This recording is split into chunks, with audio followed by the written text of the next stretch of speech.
Caution. This is Outnumbered.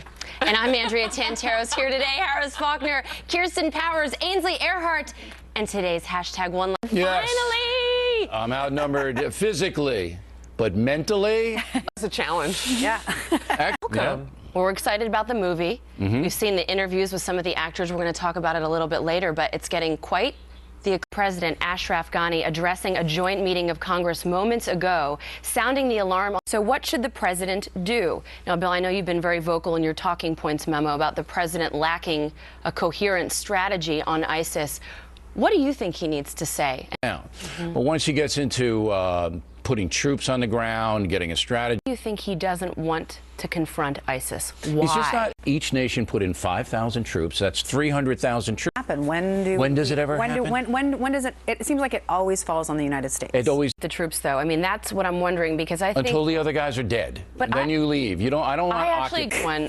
Shockingly, I mean, I think that it is a Taliban-rich country. They're not going to Davos. They're worshiping Mohammed and saying death to American caves. They've been doing it 100 years. So to what end do we keep the troops there? Because they're going to return the minute we leave. You're talking about Afghanistan, about ISIS and the intrusion of ISIS. I'm talking about ISIS today. Is in Afghanistan. Yeah. ISIS is in Afghanistan, and the president has the Afghani leader Harris to the White House. If it's a different situation, absolute chaos there, or do you leave the 9,800 troops? Who people would keep the 9,800 troops? Can I ask a question real quickly?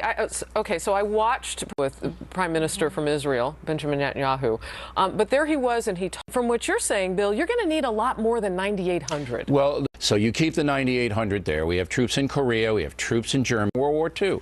You keep them there. They'll be able to, if there's a disaster, move in and prevent the disaster. That's it. Bill, is it smart for him to announce that we're going to slowly withdraw 9,800 at the end of the year? Because he's putting a timetable on this. He's showing ISIS his hand. What's going to happen? The coalition is 60 countries, and if they put in a certain number of troops, but then you said it's also a fantasy. Put them up. So then, then we don't have to hear this phantom. In Egypt wouldn't commit. Of course they're going to commit. Right, You'll but get that's some. When President Ghani was on the House floor, among the things that he cares for the commitment and the treasure that we've invested, he thanked those families whose loved ones are dead and have come home with lost limbs for the blood. So and that was the right thing for him to do. Right. And then he went on, Afghanistan can't read or write.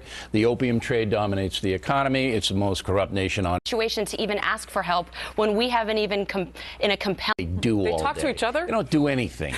I mean, all you do is say, look. That's absolutely right.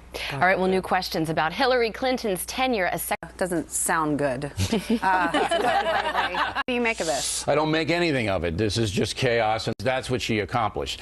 It looks like to me Clinton used a private server. Yeah. So it doesn't look like it's a real efficient unit, unlike Outnumbered. I'm impressed because you've done something that Jen Psaki, spokesperson for the State Department, was not able to. Bill, the Inspector General is supposed to be neutral. The guy who is the... And I don't have any confidence in the federal government. Well, Andrea, I mean, what do you think about that? He's saying it's chaos. I would say you say it's intentional? No, I would say chaos. Okay. I would say chaos, and I'll just cite an example from this week. You have the State Department encouraging people to visit Tunisia, while at the same time they're telling its employees not to go to Tunisia at all, to actually leave the country. So it's a mess. I mean, you can't make it up. It's run poorly. I think it was a mess before, and it's been a mess. It's just government bureaucracy. But, Bill, do you think that this email scandal hurts her, or do you think, to your point, her lack of record hurts her more when she runs? I mean, in fairness to her, she did do the Running Man, and the moves are pretty good. And she changed her hairstyle. Yeah, she changed the soup in the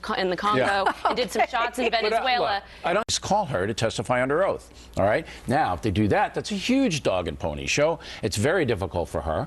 And then interesting. She's already said, been on the record because we talked about it, how she's going to run. I don't know. You know she's going to run. I mean, come on. There are vans pulling up to her Chappaqua home, full of pantsuits. Why would they be doing that? Unless she was going to run. I mean, look, the woman's smart. I mean, nobody's going to object to her being Secretary of State. I wouldn't have. But she, the record is the record. What did she do? Well, she was Secretary of State. And Bill, do you think that the Obama administration were the ones? I mean, there have been reports that they're the ones that put this whole server thing out there. Oh, how can you talk you're not about possibly? Am I Kreskin? I mean, how could you this conspiracy? You just said that you thought that they brought her in to control them. So do you think that there is an adversary adversarial relationship between the two of them, and that they're using this to hold. Is there a conspiracy, or they did this, or they did, I don't know. Not a conspiracy. Is it real? There's an adversarial relationship that's real. I have no idea. Ask it. I don't trust the Iranians. Does anybody trust the Presidential Fitness Award, and they would weigh us all in school.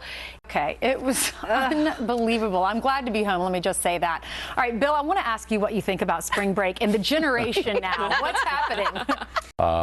You know, that's okay.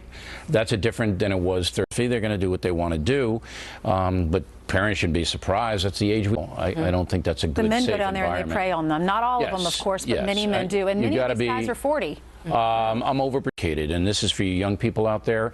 Then you're going to be there on alcohol or drugs, so the odds heavily go up. All right. There's iPhones. I mean, you talked about the internet, so everything can be recorded. Everything can be recorded. Your life can be ruined in a blink. Yeah. One mistake, and it's there forever. One girl, I said, "Do you worry about that being on social media? Do you worry about your parents?" And she said, "Blank my parents." Yeah, and she was drunk, I bet, when she said it. I'm sure she was. And I know in your report you said that they were drinking jugs. Gallons. Yeah. I mean, It never ends. It just goes around the clock. It's like a telethon. Are you raising money? If you want me to. Now it's a Wednesday. All right, that's going to do it for us here on The Couch. We'll see you right back here for the TV version of us tomorrow at noon Eastern. But go to the web right now, foxnews.com/outnumbered. Click on that overtime tab. Happening Now starts right now.